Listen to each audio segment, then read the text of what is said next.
Welcome to Her Fabulous Financial Future. I'm Siafra, one of the money mentors here at Women's Wealth. At Women's Wealth, we want to be your best financial friend on all money matters. We hope you enjoy hearing about some of the interesting stories from our wonderful clients so that you can learn from their experiences. Well, I'm here today to speak to Sarah Diamond about starting your business. So Sarah, perhaps you could tell our listeners here today about your business. What's it called and where are you based? Yeah, so hi everyone, I'm Sarah Diamond and I own an aesthetic clinic called Skin Lab, which is based in Deal in Kent. Fantastic. Well, I'm sure a lot of people are already intrigued by what you've said. So can you just tell our listeners a little bit more about the business and how you came up with the idea? Yeah, so it's a nurse-led aesthetic clinic. We offer all sorts of treatments, including Botox, skin boosters, treatment options for problematic skin. I mean, the list of treatments is pretty much endless, so I won't go into them all. We employ 3 members of staff and we have 3 functioning treatment rooms that are typically booked about 4 to 6 weeks in advance. So by trade, I'm a nurse, and the idea for the business came off the back of feeling really, really frustrated actually at nurses' wages. Ultimately, it's a skilled profession. I spent 3 years at university getting my nursing degree. You work all sorts of ungodly hours and shift patterns for very little financial reward. So I was living pretty much month to month, just about able to cover my bills. And I just got to a point in my life where I just realised that my aspirations and goals in life, especially where travel was concerned, were never going to be fulfilled if I carried on as I was. So my clinical experience as a nurse and the fact that I was rather nifty with needles, combined with, I guess, a passion for taking care of myself, gave me the initial idea to start the aesthetic business about 3 years before I actually did anything about it, because as per usual, my self-doubt kicked in, an imposter syndrome. So I kind of just plodded along for three years and wasted those years. So that's fantastic. It just sort of shows that you can actually, with many jobs, you're at school, you're probably never thinking, with a nursing degree, what else you can go and do after that. So that's an amazing, just amazing to hear where the idea came up from. It's sad, of course, that we are losing nurses like yourself from the profession. So that's maybe something that hopefully the government are going to do a little bit more about and have our nurses valued a little bit more. So, but tell me, so did you know it sounds like you didn't really know that you wanted to start up your business. So what was the point when you sort of decided to make the change? You talked a little bit about sort of self-doubt and sort of imposter syndrome. So, you've got some recommendations also for our listeners about when is the right time to start a business? Yeah, to be honest with you, it was a car accident in 2013 that pretty much ruined my back, that finally pushed me into going for it with my business. And I honestly think if that hadn't have happened, I probably would have been plodding along on nurses' wages even now. So it's interesting how something really negative that happened in my life has turned around to produce something positive. So prior to that, having a business was something that other people did, not little old me. And I probably would have laughed at someone 10 years ago if they'd said I'd own a successful business one day. I mean, it is important to add that when I started my business, I was the main earner in my household. So that was another thing that sort of kind of stopped me from going for it as well, because I was responsible for the bigger payments for my mortgage and bills. So I couldn't just leave a job and, start this business and hope for the best. In fact, I think I worked for full time as a nurse for the first 3 years of growing Skin Lab. As my income grew from the business, I moved to part-time work as a nurse and then finally took the leap of faith after about 5 years of growing the business. So I feel quite grateful that I was able to support the growth of Skin Lab with a stable income from my nursing role. It didn't feel so much of a risk that way. Well, that's great. Well, look, can you take us through the things that you need to put in place to get actually the business started? Did you have a business plan? How did you structure the business? Did you sort of set up as a limited trader or, limited company or a sole trader? Did you have startup costs? What are all those sort of things that you had to do to actually get going? Okay, yeah. So I guess with each individual business, it will vary in terms of what is needed or required to get started. I'll be totally honest, I never in my wildest dreams expected that SkinLab would grow to what it is today. And I definitely didn't have a business mind. So there was very little in the way of a business plan for me, and I probably shouldn't admit to that. I started out by renting a tiny little room in a local beauty salon that cost next to nothing. So it kept my overheads really, to a minimum. And as my profit grew, I moved on to a slightly bigger room rental and so on until we had our own full-size clinic that we've got today. I initially started out as a sole trader because my business was so small, and having sort of like read up a little bit on the government website, that just seemed to be the correct way to start. But as my business grew and my turnover grew, I took some advice from an accountant who suggested that a limited company would benefit me for two reasons. First of all, a limited company, it kind of protects your personal assets. So if something doesn't go to plan and your business insurance doesn't cover a claim for whatever reason, it creates like a legal separation between the business and its owner, if that makes sense. And I thought that was super important for me, given the industry that I work in and that I'm injecting people's faces, and the risk, I guess, is high. So that made total sense for me. And secondly, as your business starts to generate more profit, it might benefit you to become a limited company, because it can change the way you pay yourself and how much tax that you have to pay as well. And that was certainly the case for me. So being a limited company has definitely benefited me in terms of the tax side of things, because of being able to take dividends at a lower rate. I will add that maths has never been my strong point, so I have very much relied on my accountant, who's amazing, for advice on these subjects.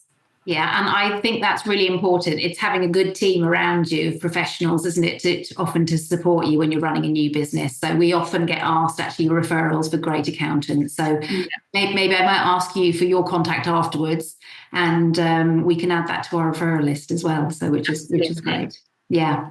So tell me then, Sarah, how did you actually generate clients? Because obviously a really important part of business is bringing money in. So like, how do you approach marketing for your business? So I'd say that was probably my biggest challenge at first, especially sort of in my line of work where people are entrusting you with their face. So people want experience and they want before and after pictures to like prove the results that you can achieve. And initially I didn't have those. So I relied on family and friends as my victims. They were basically models for me, and through them I generated before and after pictures. And I also grew my confidence, because when they were coming back for reviews, I'd see that they got a good result, and my confidence grew. I think it then became more about word of mouth for me. So as strangers were then entering into my clinic room and having their treatment and getting good results, they would then obviously go off and tell their friend about me, and that's how my business grew in the first year. And I would say even to this day, I don't think there's any better way of gaining new customers than through word of mouth. And then of course you've got the dreaded social media, love it or hate it, it becomes a huge part of your business. And I'm by no means an expert when it comes to it, but I have learned a lot along the way. We don't spend a lot on our marketing, so we don't pay, how you can pay for like ads, and you can pay to boost your post on Facebook and Instagram. We don't really do that. I'm not dismissing that might be invaluable for other people starting businesses if they differ from mine, but the only thing that we've really ploughed a fair amount of money into is our website, and we had that professionally done about 3 years ago, and that probably cost us in the region of about £2,500. And the person that built our website manages our SEO as well, and that costs us around £500 a month. Other than that, we pretty much manage everything else ourselves. I'm currently trying to have a better understanding of Instagram and how we can increase our engagement, which then obviously leads to more bookings. But I don't know whether you know much about Instagram, but the algorithm changes pretty much weekly, I'd say. So it's challenging, to say the least. Yeah, I think it's very, very similar. I think it depends, whatever business you're in these days, you have to be on somewhere using the internet, and you have to be searchable, and you're right. So everyone's using social media. So I think it's something that I think also, women's wealth actually as a business also, we're always trying to engage. But I think, like you said, a lot of our business is also referral business. So that's why we also do these podcasts, because people love to hear from our other clients. And obviously it's hard to talk about individual finances with other people. You've got nice pictures, but we can't show people how your finances have improved. But I think anyone starting a business has to think about marketing. And so it sounds like we do a lot of the same sort of stuff as you do. And I think another money generator for us actually is our monthly newsletters that go out to our established customer base. So we make them sort of quite fun and engaging without being too salesy. And through our computer software, we're able to track how many people open those emails and how much revenue it generates. And I think last year, I always look year on year, last year we generated about £30,000 just by sending out a monthly newsletter, because it kind of serves as a reminder that you're there, and it prompts people to book that appointment or purchase your product. So we find that really, really useful. And also Google reviews. I mean, you can't knock a Google review. They're another fantastic way of generating business. And lucky for us, again, our computer software system sends out, every time our customer gets checked out of our clinic, they get sent a Google review link about 10 minutes after they've left. So we currently have about 330 5-star reviews. Wow. And interestingly, I've recently started adding a little bit of a question to the end of consent forms about how people find out about us. And I've put, your Google reviews, word of mouth, social media, and a lot of people are ticking the Google review button, and that is the reason why they've come to us. So it's a really good insight to have as well. There's definitely never a dull day in business. Every day is a school day. No, absolutely. And you said it's very different when you're running a business. Although you started as a nurse, as a business owner, you have to have all of these other skills, don't you? Which you have to sort of gain as a business owner. Not only the sort of the technical skills of what you're delivering to your clients, but as you said, there's finance. You said you talked about tax. You've got to learn about marketing. You've got to learn about. So there's a lot there, isn't there? Yeah, and you can't know it all to begin with, so if you're listening to this podcast and you're new to business, don't put pressure on yourself. I was not a businesswoman when I started this business. And even up till probably a couple of years ago, I used to say, oh God, I'm not a businesswoman. And then actually one day I was like, I'm a businesswoman. I've learned so much over the last 5 years having this clinic, that I can actually start to admit that I am a businesswoman. You are. So tell me, so I suppose that was you obviously mentioned already earlier about how you started the business. So that must have been quite a pivotal moment when you actually left your nursing career and your business was big enough for you to basically take an income. So you mentioned how long exactly did that take before you were sort of able to your business was fully able to sort of support you? So I would say it was, 5, because even though I talk about Skin Lab and having this business for 5 years, really and truly, I did start it 9 years ago, very small, just little old me. It was 5 years ago that I paired up with someone and we entered into the Skin Lab business. So I think it was 5 years in total of starting as little old me, supporting my business with my nursing income before I felt like it was safe to take that leap of faith. Right. Yeah. No, well, it's amazing, but I think that's really important. I think any business, you know, there's going to be a point in time, you know, either you need a lump sum to begin with to often just help you start up to bridge that, or like you said, people need a plan like you did, where you've got a steady income and you have to wait until the business is big enough to basically to sustain you. So I think every business is different, but it's absolutely, and I think businesses fail, isn't it? It's that cash flow in the first couple of years trying to get things up and running. 100%.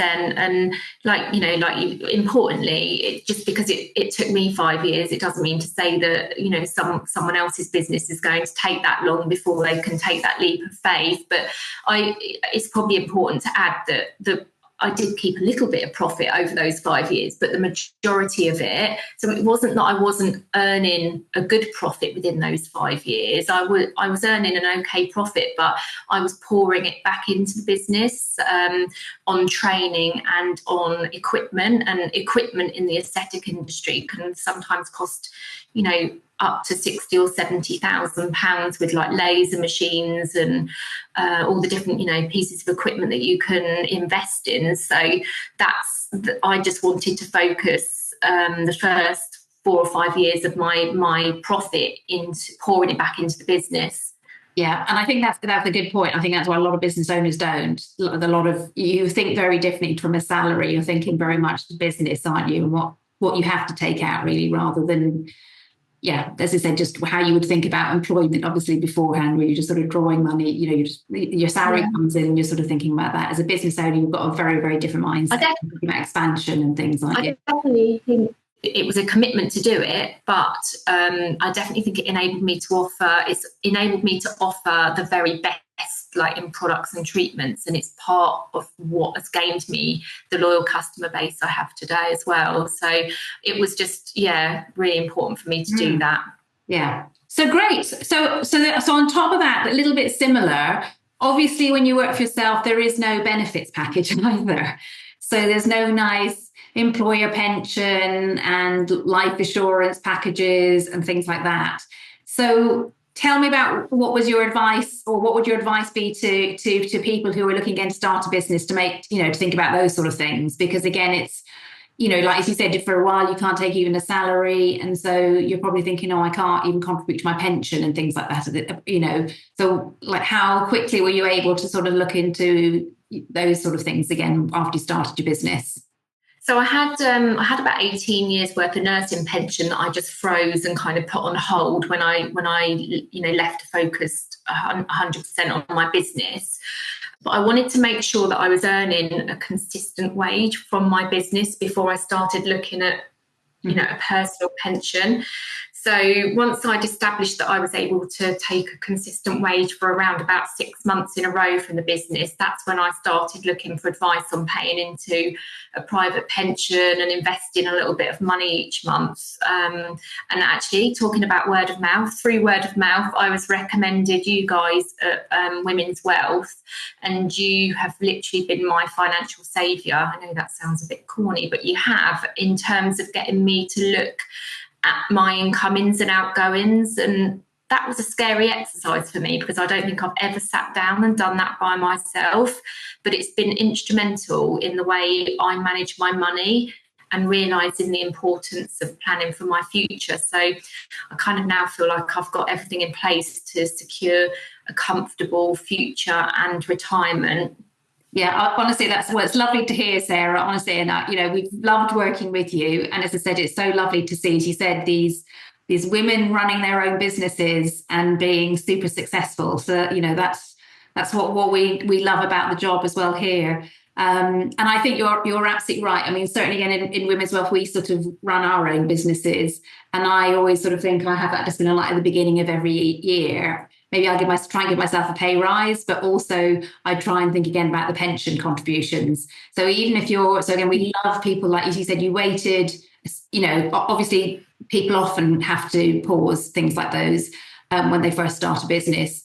but get going again as soon as you possibly can, even if it's a small amount. And then, as you said, maybe just keep checking it either every 6 months or however, whatever time makes sense for you, to see if you can kind of increase those sort of things. And then, look at other potential things when you can afford it. So Absolutely. it's really important as well to sort of get that financial resilience, because when you're running your own business, there is no support otherwise. So you really have to think about all of these things. Absolutely. That's another thing I didn't have in place, is income protection, which is crazy, really, given that if I can't work, I would lose 100% of my income immediately. We all kind of walk around, don't we, with this attitude of, oh, it won't happen to me. And yet years ago, I actually, as I mentioned before, suffered with a health problem that disabled me so much that I was off work for months at a time over a 5-year period. But luckily for me at the time, I was in an employed role with really good sick benefits, and my income wasn't affected like it would be if that happened to me today. So again, it was like a little nudge from you guys at Women's Wealth, and I now have that insurance in place. And I think I'd always been put off getting income insurance, thinking it was going to cost me like hundreds and hundreds of pounds a month, but it's actually been nowhere near as costly as I thought it would be, to be honest. And then everything, you can get a gold standard of everything, and then you can definitely, if affordability is a problem, often again, we'll look for ways and everything also to try and make it more affordable for clients. So there's definitely are tricks that you can certainly do for that. But as you said, get something.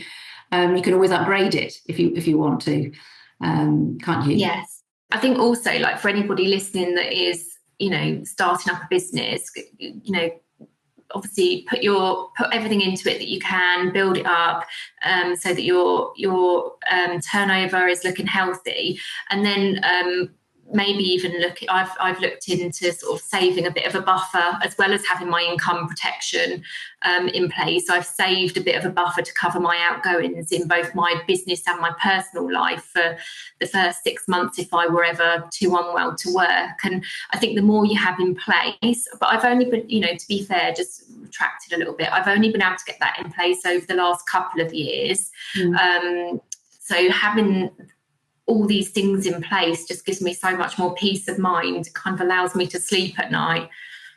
Yeah, but as you said, you did it when you were able to. As you said, always you're looking forward and thinking, I will do these things when I've got time, when I'm able to, and the business is able to sort of support those. But we love it, an emergency fund. As you know here, we love it, financial resilience in the plan here at Women's Wealth. So that's great. Well, look, Sarah, any regrets then at this point in time? So, or any things that you just sort of wish you'd known with hindsight, that you can share with the listeners here? I try to live a life of no regrets, and I think that's because I believe that your mistakes, sort of as much as they hurt at the time, help you to grow as a person, and they kind of teach you valuable life lessons.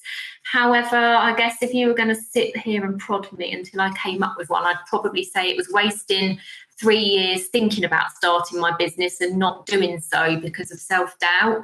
So if I had my time again, I'd probably put my big girl pants on and just get on with it, as I could be 3 years ahead of the game by now. Yeah, everything in hindsight, as you said, but I think that's where you said confidence grows, doesn't it? So you said we'd all love to have that magic wand and just have that confidence there, but it does take, I think we're all human. I think confidence we all have that thing that just where we need more confidence, really. So, but anyway, you're there anyway now, which is fantastic. So, so that's great. Well, look, businesses grow and develop over time. So tell me, what's going to be the next step for your business? Where do you get, those ideas and inspiration from to grow your business? I think personally for me, I've made an executive decision that I don't want my business to expand any further than it already has. And that might come as a surprise to people, but I'm just at an age where I have life goals to work less, travel a bit more, get involved with a bit more charity work abroad. So my main job now is to maintain the business going forward and keep it as successful as it is today. However, I am open to making a little bit of a passive income. So, where my manpower isn't required as much. So if I was away on holiday, potentially I could still be earning money from it. So I've got a little idea. With my business partner, we've been working on a business model document to sell to businesses like ours, really, but could also be adapted to sort of anything in the beauty, salon, hairdresser industry. It's called Grow Your Brand, and it's a document that could help new startups. So it could be used for businesses that are struggling to get new customers or to retain existing customers. It teaches you about brand presence, target audience, brand voice and tone, your brand identity, everything I probably should have had in place actually when I started Skin Lab. But again, it's everything I've learned along the way. And we also, within this business model document, let you into a little secret on how we turned one part of our business around from failing to having a waiting list 2 or 3 years ago now. So the idea for this document comes from running Skin Lab and the trials and tribulations we've had along the way, really. So it just goes to show that starting one business opens one door, but then potentially can lead you to many others. Yeah, no, well, it sounds like a great idea. Yeah, I'm sort of interested. I think with our next meeting, I might be quizzing you a little bit more on that one and everything. So it sounds really, really interesting. And again, if it's something, I don't know, maybe we could link it or something like that in the podcast as well for some of the listeners, as I said, because as I said, we've got lots of clients ourselves who'd love to start businesses. And yeah, why not use the experience of somebody who's been there rather than make all the mistakes sort of along the way. So yeah, get a helping hand from that. So maybe I can tap you into a little bit more about that one as well afterwards. But Okay. yeah, and I think the other point you mentioned, what I thought was really interesting is, and I think maybe you're right, if it's a female thing also, and I think you're right, sometimes an age thing, but we have a lot of clients who I think work-life balance is sort of more important to them. We see that much more maybe with women than maybe you see with the some of our male clients, but definitely with women, yeah, it's not necessarily about making more money and more and more and more money. So I think, as you said, that either contributing to society, like you mentioned, sort of doing some more volunteering, or just work-life balance and having other areas of our life being fulfilled is maybe just as important to us. I know, again, you're a mother as well, so there's other parts to our life. So good for you that you got your business to that point in time that you can actually, as you said, take a little bit of a step, take the gas off a little bit and just enjoy having the business, and see, there are other areas that you might want to grow. So that's great. Thank you. So now tell me, so I know you are very young, and if viewers could see you, Sarah, as you can imagine, in her industry, she looks amazing. So as you said, you're definitely in the right place and everything, and you're a walking, I think, advert, I think, for Skin Lab anyway. I'll pay you later. But have you kind of thought about the longer term? So obviously all business owners then have to think at some point about an exit strategy. So have you even thought about that far?